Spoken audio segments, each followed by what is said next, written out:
Et salut à toi, bienvenue dans ce nouvel épisode du podcast Nourris ta santé. Aujourd'hui, on va parler de l'alimentation pour les personnes qui ont au moins 40 voire 50 ans et on va parler d'alimentation sportive et notamment de tout ce qui est protéines en lien avec comment conserver sa masse musculaire, voire comment augmenter sa masse musculaire malgré le fait qu'on prenne de l'âge. C'est un sujet qui reste quand même important dans le domaine sportif puisqu'il ne faut pas oublier que tout le monde va y passer, c'est-à-dire que tout le monde va prendre des années au petit à petit et donc va être confronté à cette thématique-là un moment donné et je comptais donc en parler dans cet épisode. Alors c'est pas un sujet super précis ou du moins c'est plutôt un sujet super précis et donc qui ne nécessite pas énormément d'informations, c'est pour ça que c'est un sujet assez court. Toutefois, je tiens quand même à dire que c'est un sujet qui a son importance et quelques rappels ne font pas de mal puisque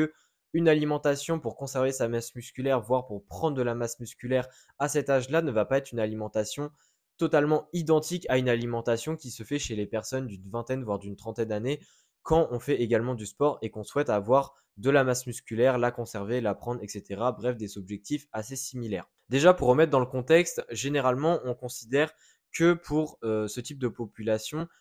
on recommande, c'est-à-dire pour les personnes qui ne font pas de sport, pour la population générale, on va dire,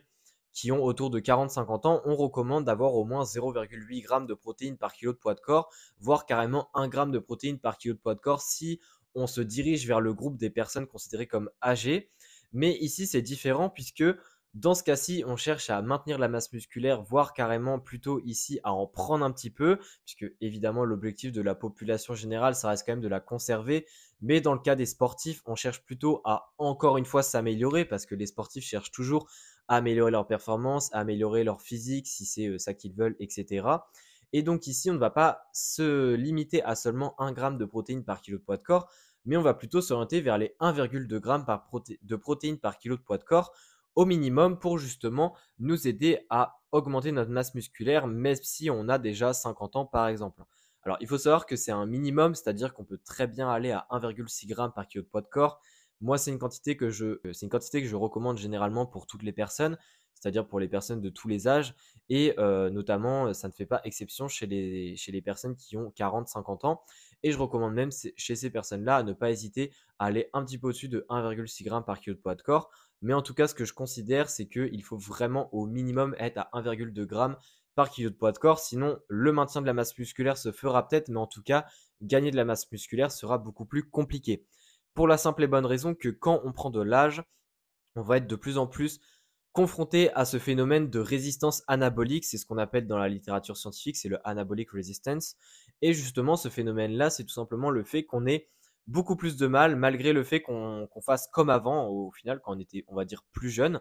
bah, qu'on ait du mal à prendre de la masse musculaire encore, à continuer de progresser et que, on va dire, notre corps stagne malgré le fait qu'on avait une bonne méthode qui fonctionnait depuis de nombreuses années. Et ça, c'est tout simplement lié à l'âge et aux tous les changements physiologiques qui se font à côté. Donc, par exemple, la diminution de la testostérone, la diminution de la densité osseuse et plein d'autres paramètres qui vont impacter notre synthèse protéique. Et donc, ça va rendre la tâche beaucoup plus compliquée en ce qui concerne déjà la conservation de la masse musculaire, mais également le fait de augmenter sa masse musculaire à cet âge-là si on le souhaite.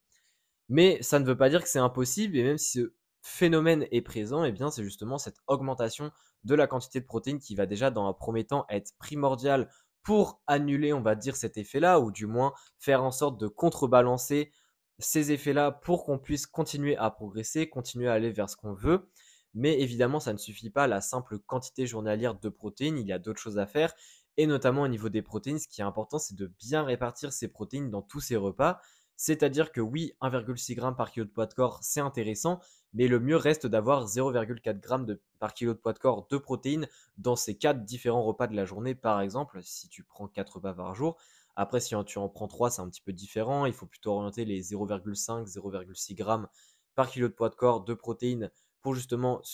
atteindre en fait cette quantité-là. Mais le fait d'avoir une bonne quantité de protéines toutes les 3-4 heures, toutes les 6 heures, bref, tous les repas, de manière régulière, tu apportes suffisamment de protéines à ton corps. C'est ça aussi qui va permettre tout au long de la journée et du coup tout au long de ta vie, entre guillemets, d'apporter ce qu'il faut à ton corps pour qu'il puisse renouveler ses protéines, puisque évidemment, lorsqu'on prend de l'âge, il y a aussi tout ce qui est renouvellement cellulaire qui est impacté, et notamment les cellules qui peuvent être renouvelées moins vite, ça prend plus de temps. Et donc, dans ce cas-ci, au niveau de la synthèse protéique, il faut être encore plus vigilant, encore plus préventif, on va dire, Et c'est pour ça que cette organisation de 0,4 g de protéines par kilo de poids de corps à chaque repas reste primordiale. Encore une fois, ça dépend de combien de repas tu as par jour. Si tu en as 3, c'est pas la même chose que si tu en as 5. L'idée,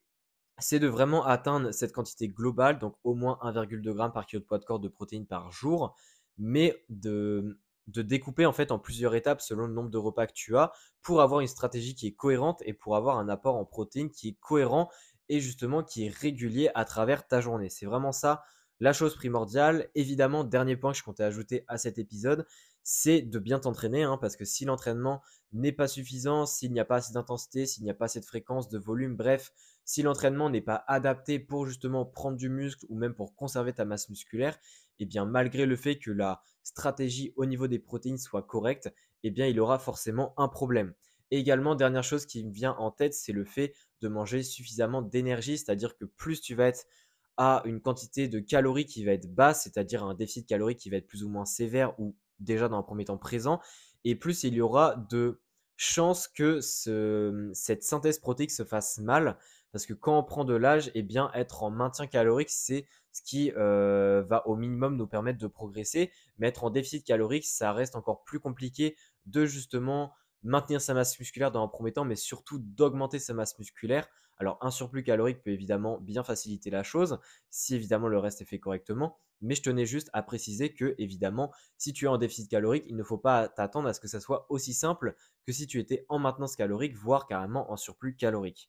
C'en est fini pour cet épisode, assez court comme je l'avais dit, mais c'est quelques petits rappels, quelques petits points qu'il faut garder en tête justement parce que quand on prend de l'âge et qu'on est de plus en plus confronté à ces changements physiologiques et donc à ce qu'on appelle la résistance anabolique, eh bien il faut évidemment adapter certains points de son alimentation pour être encore plus organisé, pour être encore plus prêt justement à contrebalancer tout ce qu'il faut pour que ça puisse continuer à s'améliorer au niveau de notre masse musculaire, nos performances, etc.